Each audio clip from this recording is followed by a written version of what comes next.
Hey everyone, welcome back. If your SkyQ remote stopped working right after a reset, don't panic. This is a very common issue, and it's usually caused by the remote losing its Bluetooth connection with the SkyQ box. Let's fix it step by step. First, always start with the basics. Replace the batteries with fresh, high quality ones, and make sure they're inserted the right way. Weak batteries are the number one reason pairing fails after a reset. Next, repair the remote. Point it directly at the SkyQ box and press and hold the 1 and 3 buttons together until the red light flashes. Follow any on-screen instructions you see.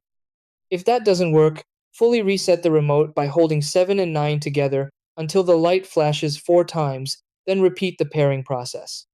After that, reboot your SkyQ box by unplugging it for about 30 to 60 seconds and letting it fully restart.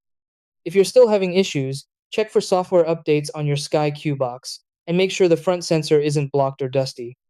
As a last option, Sky also offers hidden reset options in the settings menu, and you can always use the Sky Go app or request a replacement remote from Sky if the hardware is faulty.